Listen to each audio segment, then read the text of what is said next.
درود پاک پڑھنا اللهم صل علی سیدنا و سیدنا و مولانا محمد معدن الجود والکرم وعلی الکرام ابن الکریم مبارک وسلم صلاۃ و سلام علیک یا سیدی یا حبیب اللہ صلی اللہ تعالی علیہ وسلم.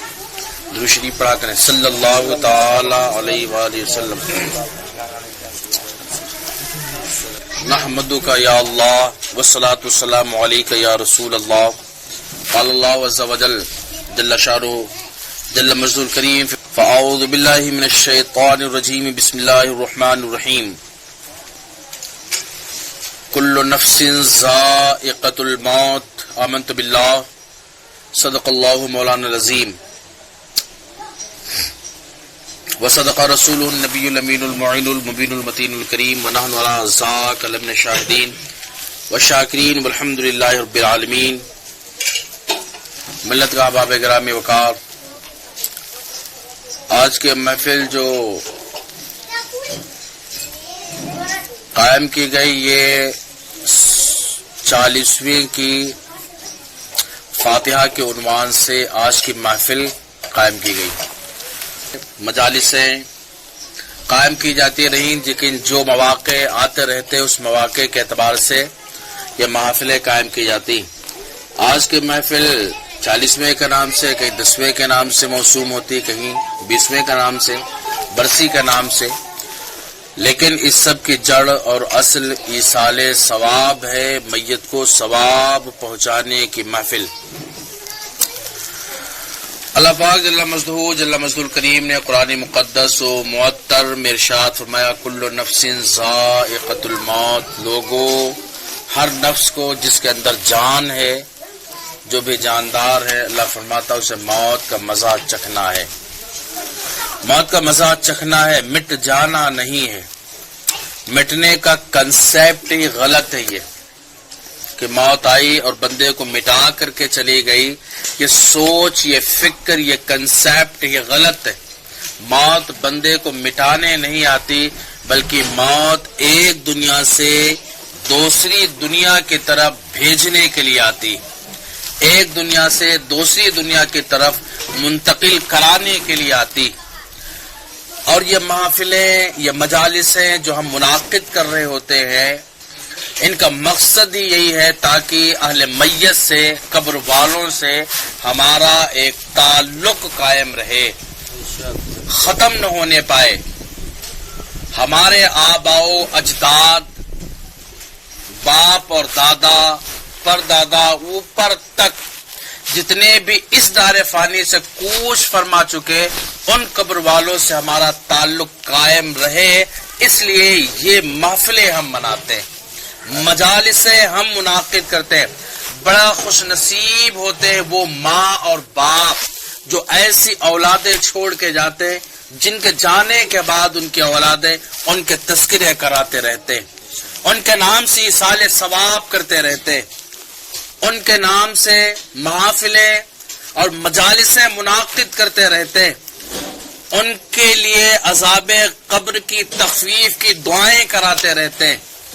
اور خوش نصیب ہیں ایسی اولادیں بھی جن کو ایسے ماں باپ صحیح العقیدہ مل جائیں جو اس قابل بنا دیں کہ سماج میں اور معاشرے میں اور سوسائٹی میں ان کی عزت برقرار رہے. یہ دونوں طرف سے، اور میں الحمدللہ اس خاندان سے قلبی طور پہ تعزیت رکھتا ہوں. اللہ پاک جل وعلا جل مجدہ الکریم کے فرامین کے تحت ہم نے آپ کو بتایا کہ موت مٹانے نہیں آتی ہے بلکہ موت دنیا بدلوانے آتی. ہم اس سے پہلے بھی کہیں دنیا میں تھے، اس دنیا کو عالم ارواح کہا جاتا ہے. عالم ارواح، روحوں کی دنیا. ہم روحوں کی دنیا میں تھے، رب نے جب تک چاہا ہمیں وہاں پر رکھا، اب پھر ہم نے وہاں سے دنیا منتقل کی اور ماں کے پیٹ پھر عالم شہادت میں آ گئے. اس دنیا کو جس میں ہم موجود ہیں اس کو عالم شہادت کہا جاتا ہے. اس دنیا سے ہمیں رہنا نہیں، ہمیشہ کے لیے نہیں ہے، اس سے بھی ہمیں نکل کے جانا ہے. تو اس سے نکلیں گے کیسے؟ وہ موت آئے گی اور موت کی صورت میں ہم یہاں سے نکلیں گے، قبر میں جائیں گے. اس زندگی کو برزخی زندگی کہتے ہیں اور اس دنیا کو عالم برزخ کہا جاتا ہے، عالم قبر کہا جاتا ہے. پھر وہاں بھی ہمیں ہمیشہ کے لیے نہیں رہنا ہے، وہاں سے بھی ہمیں کسی اور دنیا میں جانا ہے. اس دنیا کا نام عالم حشر ہے یا عالم قیامت ہے. وہاں پر حاضر ہونا ہے. یہ کہ اول سے لے کر کے آخر تک انسان ہو یا جن سب کا سب حاضر ہونا ہے. رب کے حضور میں ہمیں جواب دہی دینا ہے. ایک ایک ذرے ذرے کا ہمیں حساب دینا ہے.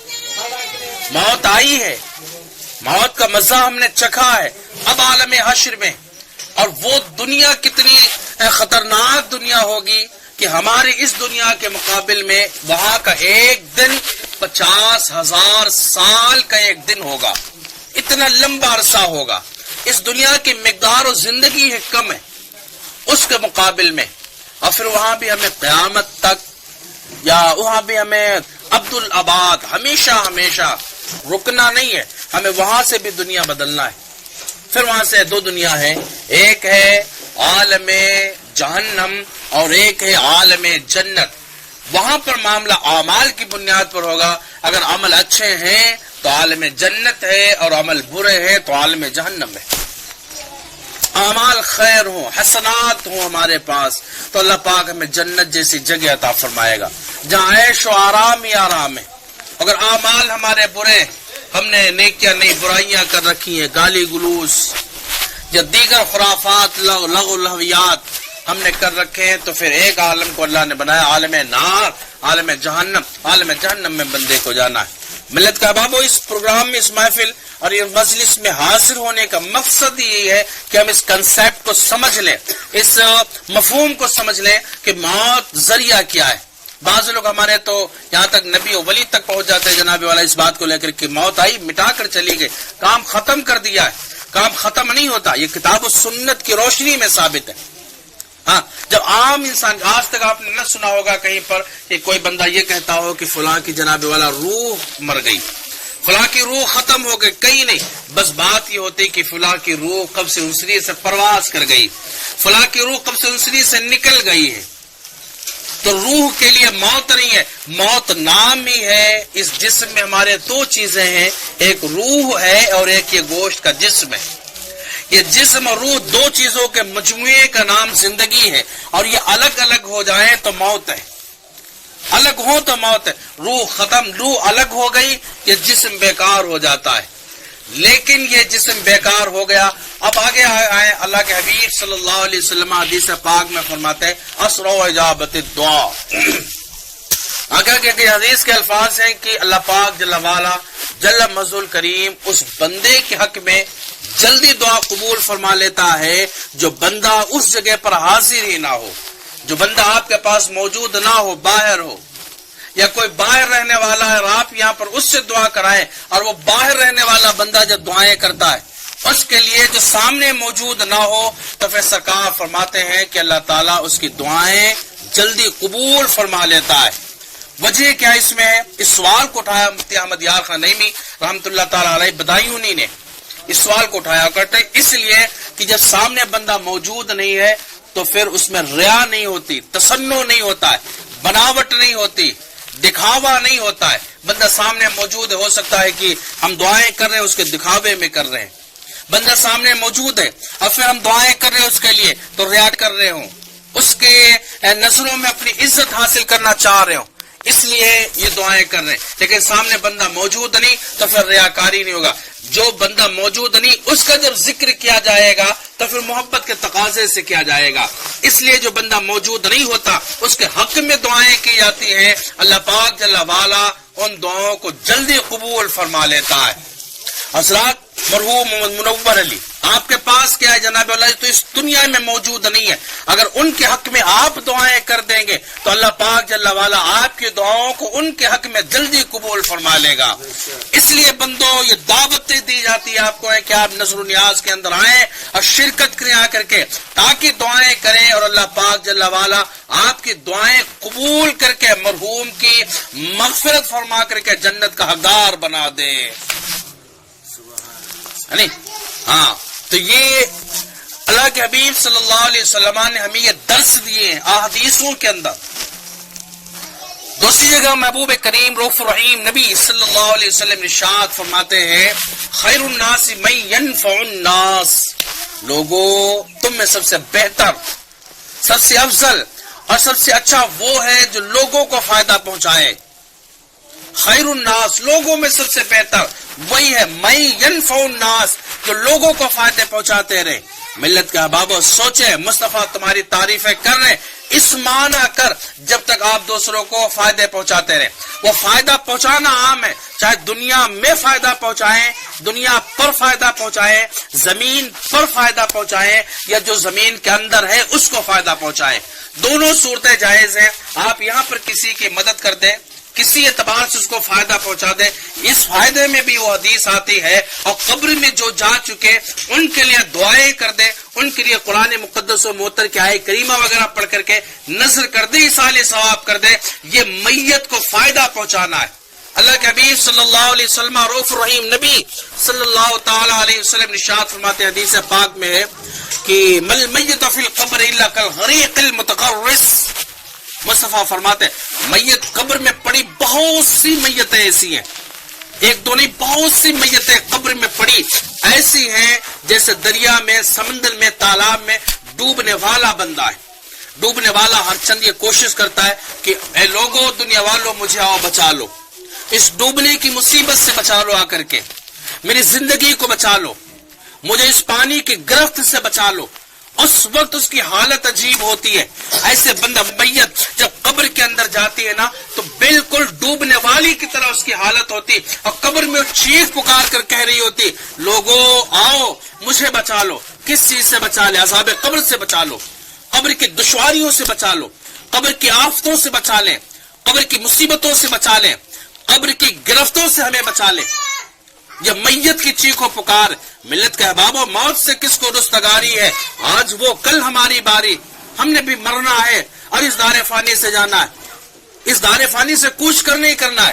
احبابوں، جو تم کرو گے وہی تمہارے ساتھ بھی کیا جائے گا. میتیں پکار پکار کر یہ کہہ رہی ہوتی ہیں کہ اے لوگو، ایک سورت پڑھ کر کے میرے نام سے نذر کر دو تاکہ عذاب قبر سے ہم بچ جائیں.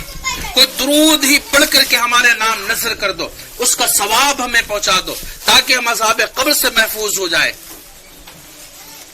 وَيَنْتَظِرُ لَحْقَتُهُ، مصطفیٰ فرماتے ہیں وہ اپنے لواحقین کا انتظار کرتی ہے میت قبر میں.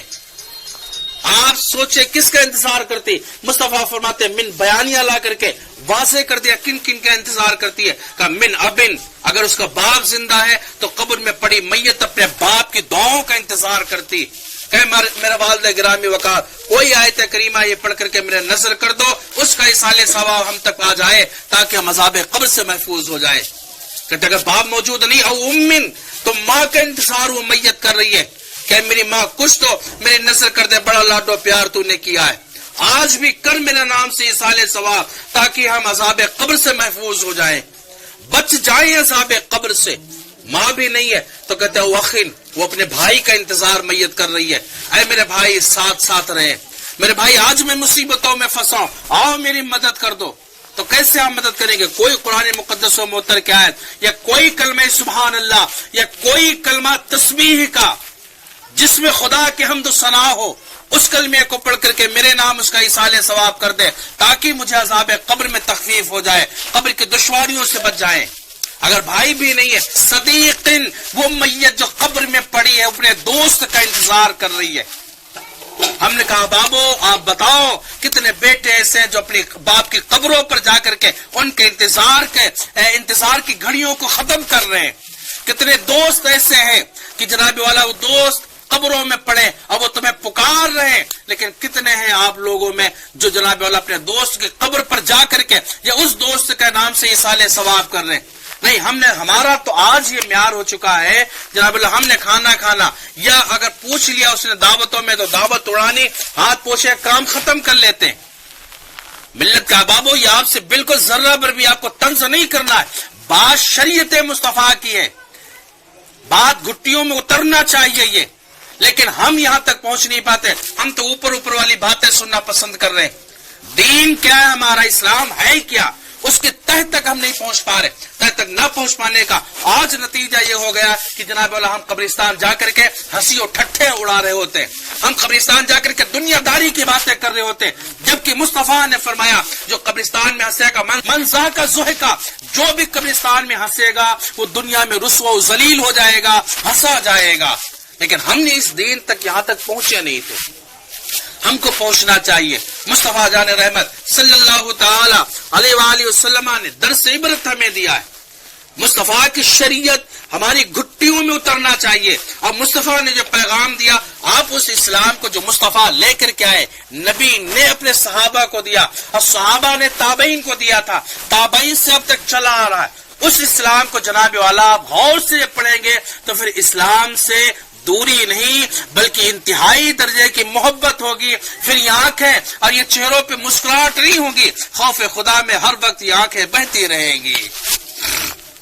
کہتے ہیں کون کہتا ہے کہ مومن مر گیا، قید سے چھوٹا وہ اپنے گھر گیا، اور مومن مرتا نہیں ڈر جاتا ہے، ارے جنت اس کا گھر ہے وہ اپنے گھر جاتا ہے۔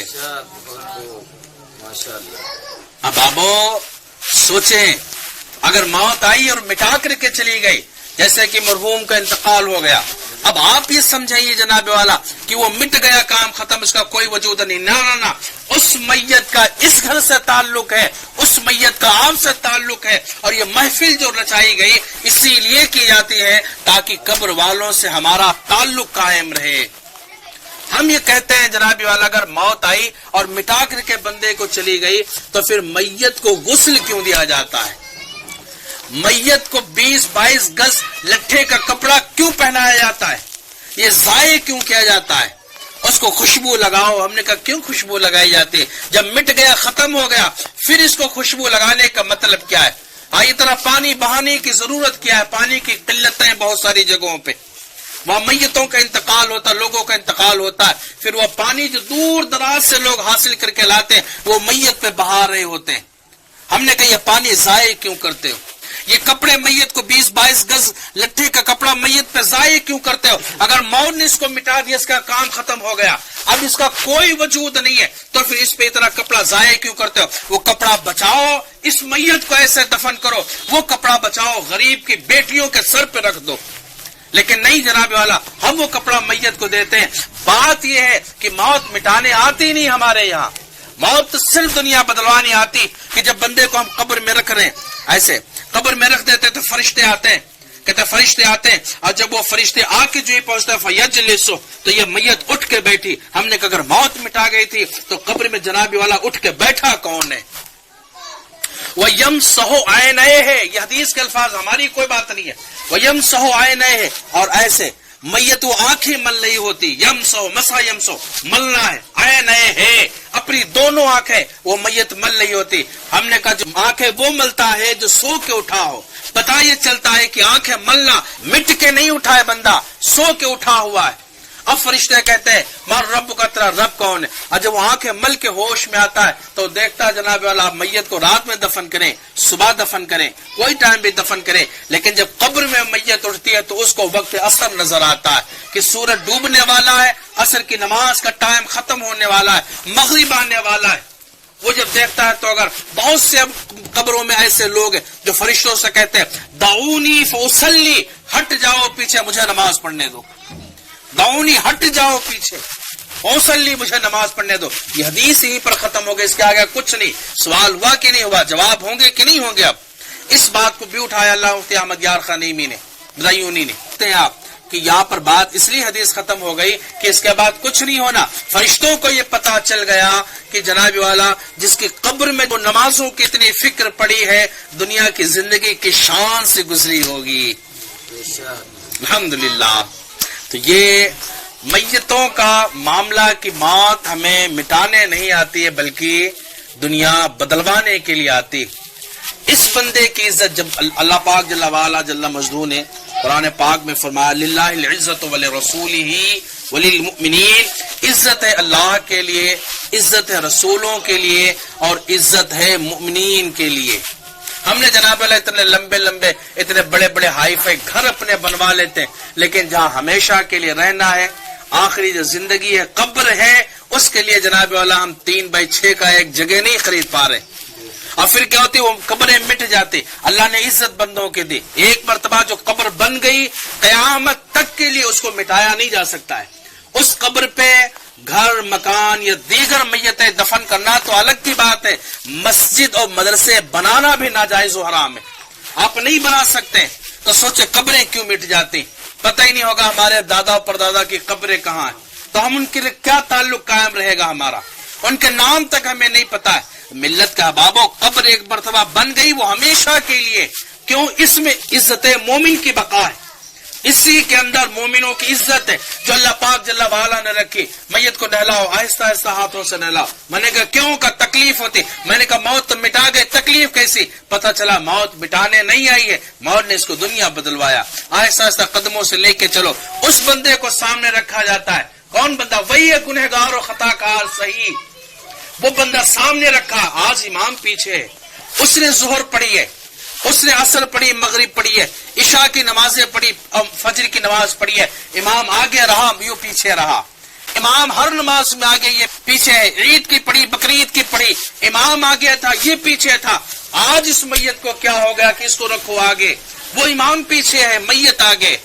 ہم نے کہا یہ بڑی آگے نکل چکا ہے. آج اس کا مقام یہ نہیں کہ اس کو پیچھا رکھا جائے، اس لیے نہ رکھا جائے کہ ابھی ابھی تمہیں تو نماز جنازہ اس کے پڑھنا اور نکل جانا ہے، اور پھر ابھی حال ہی میں اسے مصطفیٰ جان رحمت کا دیدار ہونے والا ہے. قبر میں سرکار تشریف لائیں گے. اس میت کو اب آگے رکھا جاتا. مقام اتنا بلند ہو گیا کہ اب اس کو لٹکا کے نہیں لے جا سکتے ہو، گھسیٹ کے نہیں لے جا سکتے ہو، بلکہ اس میت کو اٹھاؤ، اپنے کندھے پر رکھو، سر کے برابر رکھو. تب جناب والا آہستہ آہستہ قدموں سے لے کر کے چلو. یہ عزت اللہ پاک جل وعلا نے میتوں کو عطا کر دی، تو سوچے تمہاری عزت و حرمت کا عالم کیا ہوگا. لیکن بابو ہم نے تو اپنی عزتیں خود گوا رکھی ہے، ہم نے اپنی عزتوں کو برباد و پامال خود کر رکھا ہے. اللہ پاک جل وعلا جل مجدہ کریم کے پیارے محبوب کریم رؤوف رحیم صلی اللہ تعالی علیہ وسلم فرماتے ہیں کہ اللہ پاک جل وعلا نے فرمایا کہ تم دعائیں کیا کرایا کرو لوگوں سے، ابن السبیل مسافروں سے دعائیں کرایا کرو، وہ علماء اور علماء ملت اسلامیہ سے دعائیں کرایا کرو، سفید داڑھی والوں سے دعائیں کرایا کرو.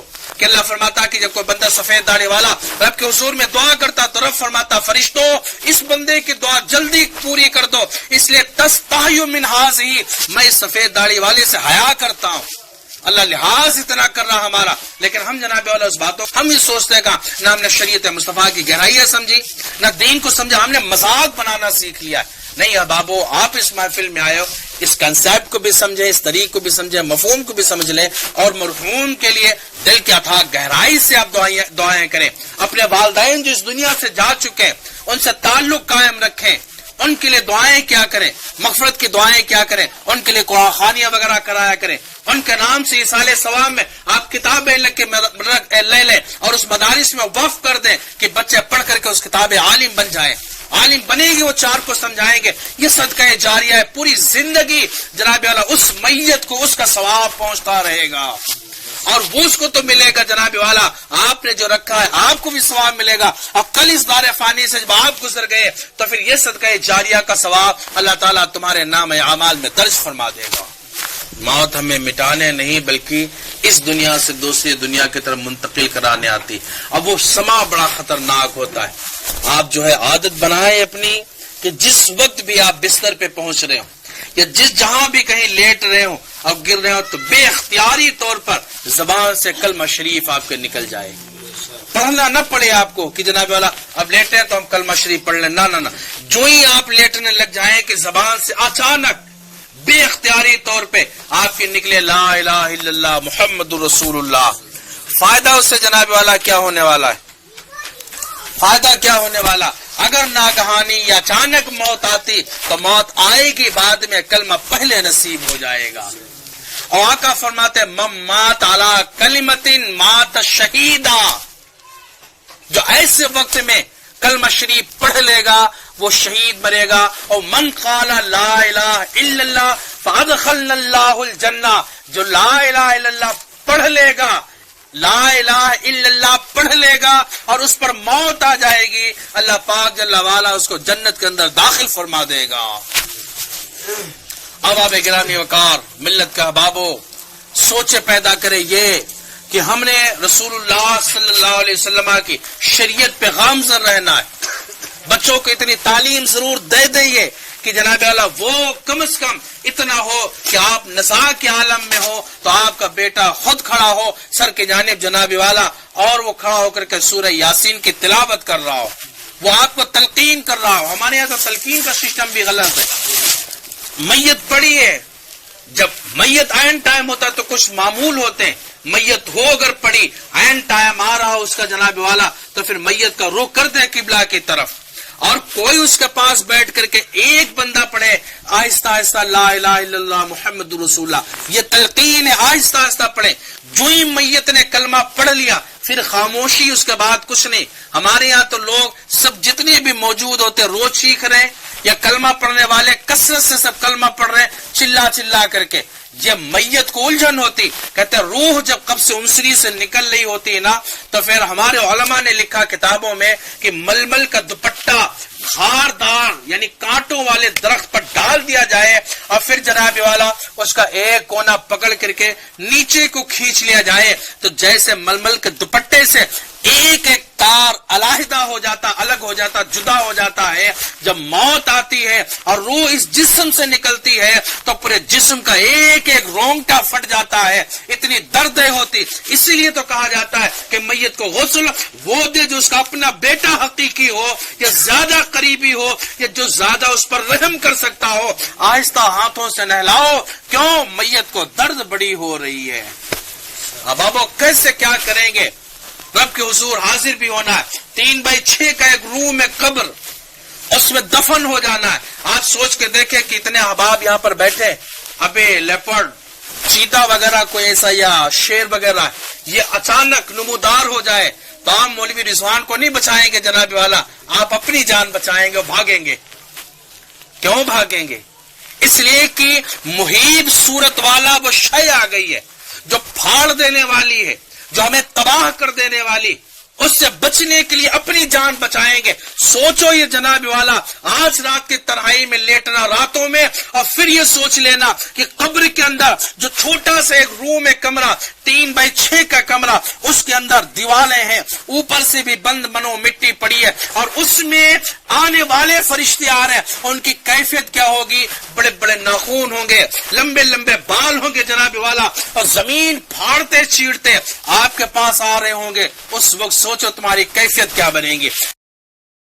والا ہے کون تمہارا سہارا بنے گا؟ کس کے آسرے تم رہو گے؟ کون تمہاری مدد کرے گا؟ پھر وہ اندھیری و تاریک قبر ہوگی، کیسے اجالے پیدا کرو گے؟ کیسے اجالے ہوں گے؟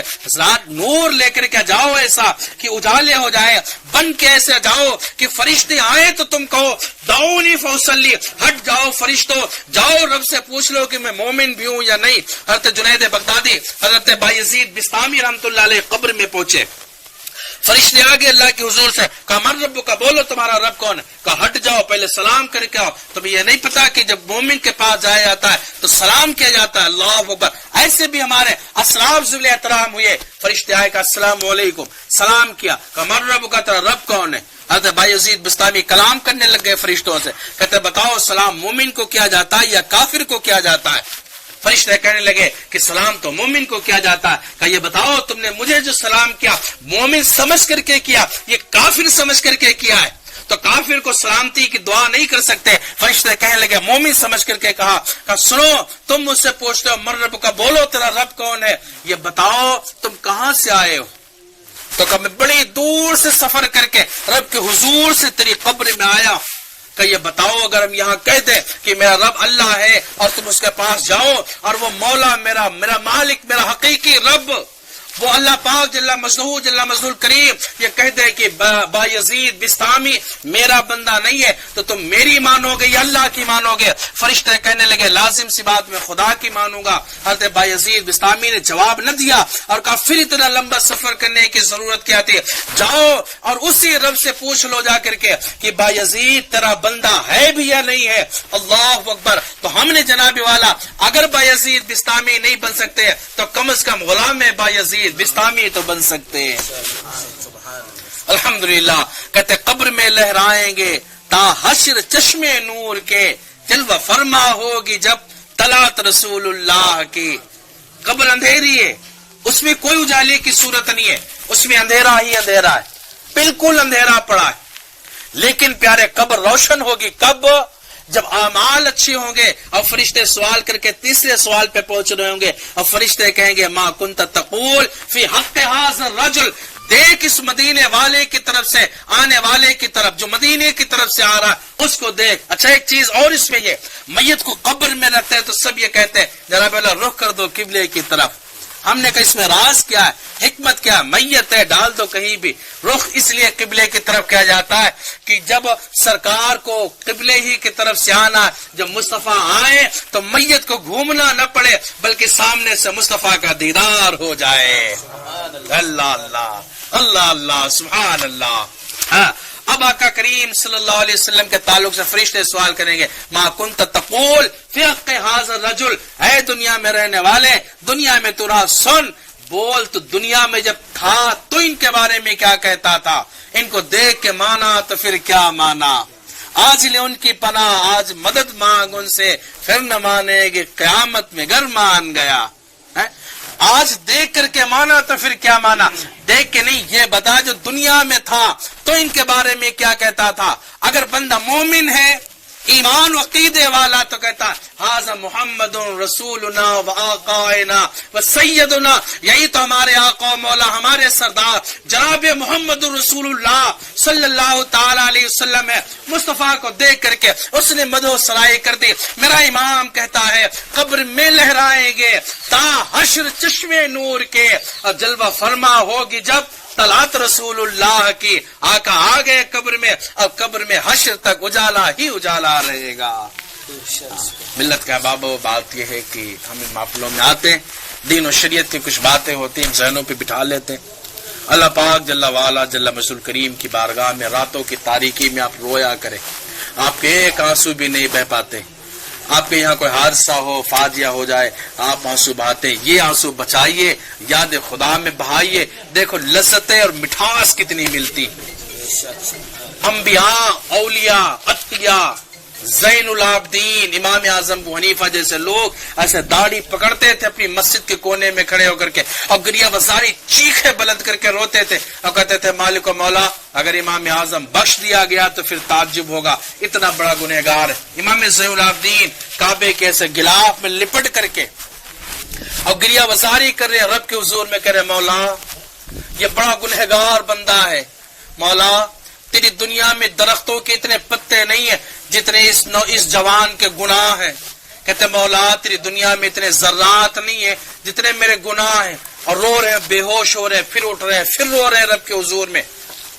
ائمہ ہمارے فرماتے لوگ کھڑے تھے علماء، ہاں اور ائمہ کھڑے تھے، ائمہ ہمارے فرماتے کہ میں آگے بڑھا، اس کے رونے میں شدت کی درد اتنی تھی، اتنی شدت کی درد تھی کہ مجھے بھی رونا آ رہا تھا۔ چرندوں پرندوں جانور سر جھکائے اس جوان کے ساتھ میں رو رہے تھے، کہتے کہ ہم نے دیکھا، ہم نے کہا یا اللہ میری نیکیاں لے لے اور اس نوجوان کو دے دے، اس کے گناہ بخش دے۔ امام کہتے ہیں کہ ہم نے دیکھا کہ بڑی کوئی غلطی کر کے، بڑا خطا کر کے جناب والا یہ جوان رو رہا ہے، کہنے لگے کہ ہم نے دیکھا کہ ہے کون دیکھ تو لے، کہتے جب ہم نے رخ سے پردہ ہٹایا تو پھر فخر مغشیہ، امام گر کر کے بے ہوش ہو گئے، جب فائدہ ہوا یعنی ہوش میں آئے تو کہتے چیخ کر کے کہتے رونے لگ گئے، کہا یہ تو امام زین العابدین امام حسین کے بیٹے رسول اللہ کے گھر کے ہیں، جنت ان کی ہے جناب والا، جنت ان کی ملکیت ہے، ان کے باپ جنت کے سردار ہیں، اور جب امام زین العابدین جن کی جنت ہے ان کے رونے کا عالم یہ ہے، وہ اتنی گریہ وزاری کرتے تو ہماری بخشش کیسے ہو سکتے؟ بالکل نہیں۔ آپ رونے لگ گئے اور خود نہیں رو رہے، کہتے جتنے بھی طواف کرنے والے طائفین تھے سب کی آوازیں بلند ہو گئی اور چرندوں پرند تک آنسو میں ڈوب جاتے ہیں، رونے والی اتنا روئیں یاد خدا میں، خوف خدا میں کہ اتنا روئیں، آنسو ایسا بہتے تھے جناب والا، تو صحابہ کے چہرے پر آنسو بہنے کی نالیاں بن گئی تھی۔ بولیں آپ صحیح سے، آپ کب ہیں یاد خدا، خوف خدا، خشیت مولا میں روئے ہوں؟ نانا راتوں کو مسلح بچھا دے اور مسلح جب آپ کے خوف خدا میں بھیگ جائیں گے، اس وقت جو تم دعائیں کرو گے اور تم مسلح سے سر بعد میں اٹھاؤ گے، وہ دعا اللہ پہلے قبول فرما لے گا۔ اللہ اکبر کبیرا کبیرہ، اللہ ہمیں درد دل پیدا کرنے کی توفیق دے دے، اللہ خشیت خدا، خشیت مولا ہمارے سینوں میں پیدا فرما دے، اللہ پاک جل والا جل مجدہ کریم مرحوم کی مغفرت فرما دے۔ صلاۃ والسلام پڑھ لیجیے، ختم ٹائم بھی ہو رہا ہے۔